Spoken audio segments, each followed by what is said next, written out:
Добрый день, дорогие друзья! 11 февраля исполнилось 125 лет со дня рождения этнографа, ученого-исследователя, стоявшего у истоков национальной этнографии Михаила Тимофеевича Маркелова. Родившийся в бедной семье эрзянских крестьян, он получил хорошее образование. Закончил историческое отделение Саратовского государственного университета. Его первым учителем и наставником стал блестящий филолог Борис Матвеевич Соколов, который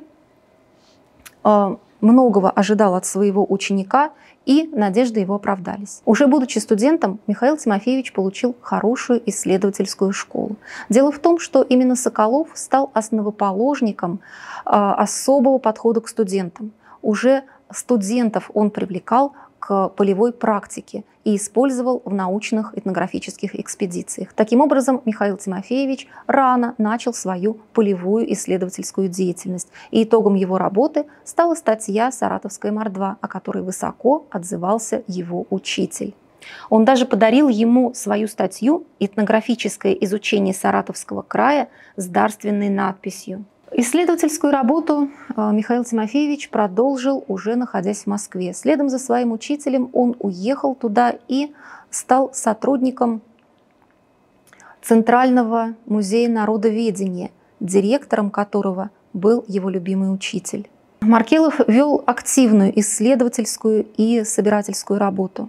Он объездил все Поволжье, собирая материалы о поволжских финнах, удмуртах, марийцах и, конечно же, любимой им мордве. Свои работы он публиковал в научных журналах и был признан одним из ведущих этнографов, которые занимались поволжскими финнами. О Маркелове тепло отзывалась известный впоследствии этнограф Вера Ивановна Белицер, которая именно под его руководством начинала свою полевую работу и делала первые шаги как ученого. Михаил Тимофеевич был знаком со многими ведущими учеными того времени, и судьба сводила его с интересными личностями. Так его друзьями на долгие годы стала чета московских художников Ефимовых, которые были основоположниками кукольного театра. Ефимов вместе с Маркеловым ездил в этнографические экспедиции, делал зарисовки и вспоминал, что именно поездки с Михаилом Тимофеевичем многое дали ему и как художнику, и как исследователю. С племянницей супруги Ефимова, Еленой Владимировной Дервис, Михаила Тимофеевича связала самая теплая и нежная дружба. Именно Елена Владимировна поддерживала его все оставшиеся годы, которые обернулись для молодого исследователя совсем не тем, что он ожидал от жизни.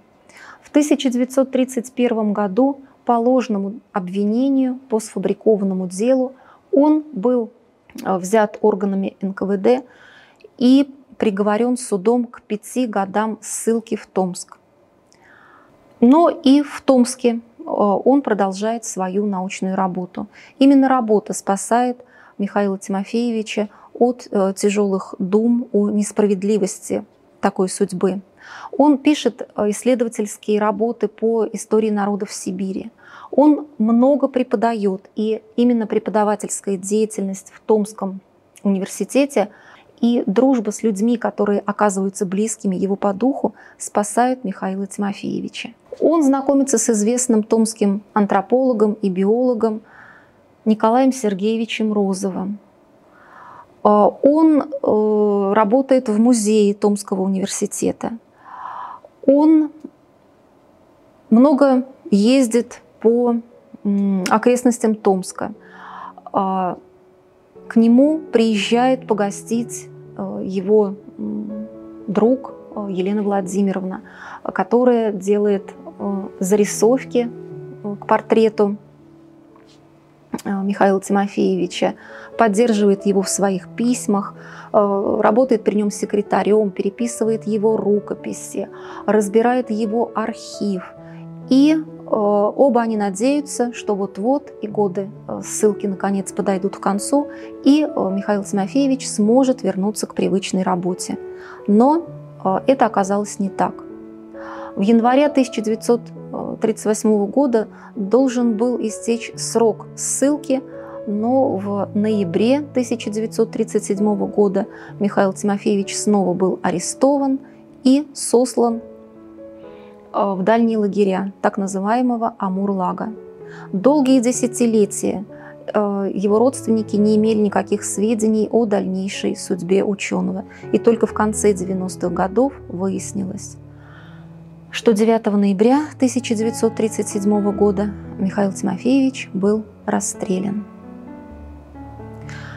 Архив Михаила Тимофеевича сберегла и в 60-е годы передала в Мордовский краеведческий музей Елена Владимировна Дервис.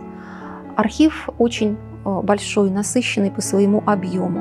В нем хранятся личные фотографии, некоторые личные вещи ученого, большое количество его рукописей, статьи, в том числе и недоработанные, только начатые, потому что в планах у Михаила Тимофеевича была огромная исследовательская работа. Сотрудники краеведческого музея ведут научную работу, используя в том числе и материалы Михаила Тимофеевича. Его труд не пропал даром для его потомков.